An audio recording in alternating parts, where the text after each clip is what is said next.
18 दिन की मेहमान हुकूमत ने ऐवान में डाली जाने वाली खुफिया कार्रवाई नाकाम हो गई।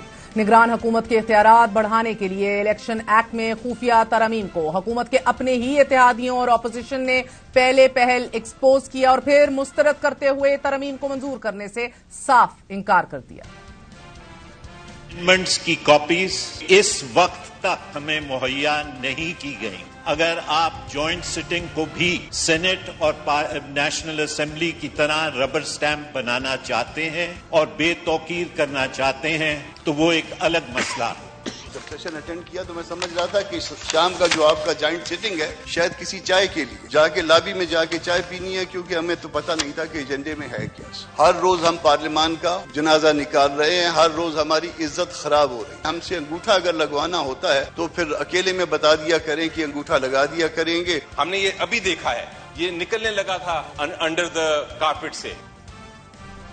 अरकान पार्लियामेंट के शदीद तहफ़्फ़ुज़ात पर इंतखाबी इस्लाहात बिल को कल तक मौखर कर दिया गया है। इंतखाबी इस्लाहात बिल पर हुकूमती और अपोजिशन अरकान ने एतराज करते हुए ये इल्जाम आयद किया है कि हुकूमत कमेटी में तयशुदा तरमीम के अलावा तरमीम मंजूर करवाना चाहती है। मुश्तरका इजलास में इंतखाबी इस्लाहात बिल में इलेक्शन एक्ट 230 में तरमीम पर हुकूमती इत्तेहादी JUI-FA ने एतराज उठाते हुए कहा कि चंद तरमीम ऐसी हैं कि जो हमने मंजूर नहीं की। अगर हुकूमत इलेक्शन एक्ट 230 में तरमीम करना चाहती है और निगरान हुकूमत की मुद्दत 3 माह से 3 साल करना चाहती है तो हमें ये कबूल नहीं और हम ऐसी किसी तरमीम के साथ नहीं। पाकिस्तान पीपल्स पार्टी ने भी निगरान वजीर आजम के इख्तियारात में इजाफे को मुस्तरद करते हुए इसे जमहूरी ताबूत में आखिरी कील करार दिया है। केयरटेकर गवर्नमेंट को मजीद इख्तियारात इस तरमीम के देने के थ्रू मुतरादफ होगा of putting the last nail in the coffin. तहरीके इंसाफ के सेनेटर अली जफर ने भी हुकूमत की इस खुफिया कार्रवाई पर ताज्जुब और हैरानगी का इजहार करते हुए इसे मुस्तरद कर दिया कि आर्टिकल 2A जैसे सेक्शंस अमेंड किए गए हैं जिसके अंदर ऐड किया गया है, तो मुझे बड़ा अफसोस भी हुआ, गम भी हुआ, थोड़ा सा गुस्सा भी चढ़ा। हमें जो एक बार डिस्कस होके फैसले हो गए तो फिर ये सरप्टिशियसली नीचे से कैसे ये अमेंडमेंट्स आ गई। इलेक्शन एक्ट सेक्शन 230 में तरमीम पर अरकान पार्लियामेंट के एतराजात के साथ मुजज़्ज़ा तरमीम में निगरान हुकूमत को बैनुल-अक़वामी इदारों और गैर मुल्की मुआहिदों की इजाजत तजवीज़ की गई है। इन मुजव्वज़ा तरमीम के मुताबिक प्रिजाइडिंग अफसर नतीजा फौरी तौर पर इलेक्शन कमीशन और रिटर्निंग अफसर को भेजने का पाबंद होगा। प्रिजाइडिंग अफसर हतमी नतीजे की तस्वीर बनाकर रिटर्निंग अफसर और इलेक्शन कमीशन को भेजेगा। मुजव्वज़ा तरमीम के मुताबिक इंटरनेट की सहूलत न होने पर प्रिजाइडिंग अफसर असल नतीजा खुद पहुंचाने का पाबंद होगा। प्रिजाइडिंग अफसर इलेक्शन की रात 2 बजे तक नताइज देने का पाबंद होगा और नताइज की ताखीर की सूरत में ठोस वजह बताएगा। प्रिजाइडिंग अफसर के पास इलेक्शन नताइज के लिए अगले दिन सुबह 10 बजे तक की डेडलाइन होगी। गफलत पर प्रिजाइडिंग और रिटर्निंग अफसर के खिलाफ फौजदारी कार्रवाई की जाएगी। मुजव्वज़ा तरमीम के मुताबिक हल्का बंदियां रजिस्टर्ड वोटर्स की मुसावी तादाद की बुनियाद पर की जाएंगी।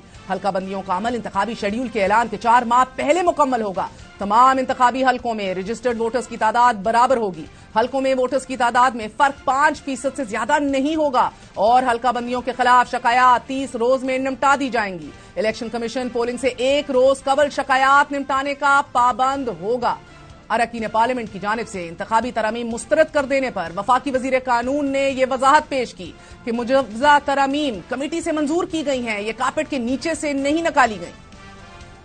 केयर टेकर्स को सिर्फ ये इतना रूम दिया गया कि जो ऑन गोइंग चीजें हैं गवर्नमेंट जिनको शुरू करके गई है उनको बंद ना शेल्फ ना हो जाएं और उसमें आपकी इंटरनेशनल कमिटमेंट्स हैं गवर्नमेंट टू गवर्नमेंट और मल्टीलैटरल्स के साथ। जैसे अब कमेटी की रिपोर्ट शेयर की गई, नवीद कमर साहब बैठे हैं या सादिक साहब अभी उठ के गए हैं, मैं खुद वहां पे मौजूद था, तारिक बशीर चीमा साहब थे, आगा हसन बलोच साहब थे, ये सारी बातें वहां पे हुई। उस रोज ये जरूर है कि सेनेटर अली जफर साहब को हमने कहा कि आपकी अगर कोई फर्दर तजवीज हो आप एग्जामिन कर लीजिएगा, हमें इन राइटिंग दे दें या टेलीफोनिकली ये बयान कर दी जाए।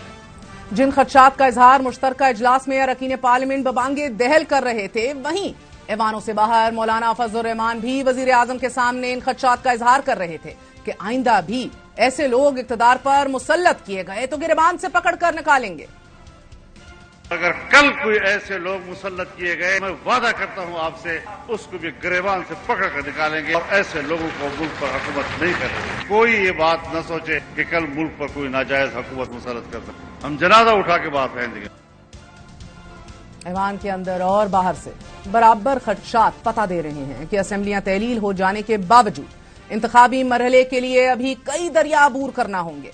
निगरान वजीर आजम के इख्तियारात और निगरान सेटअप की मुद्दत में मुमकिन इजाफा इन खदशात को गहरा कर रहा है कि आइन से मावरा इकदाम उठाने की कोशिश की जा रही है। हुकूमत इलेक्शन कमीशन को इंतखाबात के लिए 47.5 अरब देने के लिए तैयार दिखाई नहीं दे रही, मगर इसी हुकूमत ने इत्तेहादी जमातों के अरकान असेंबली की तरक्याती स्कीमों के लिए 51 अरब रुपए की ECC से मंजूरी ले ली है।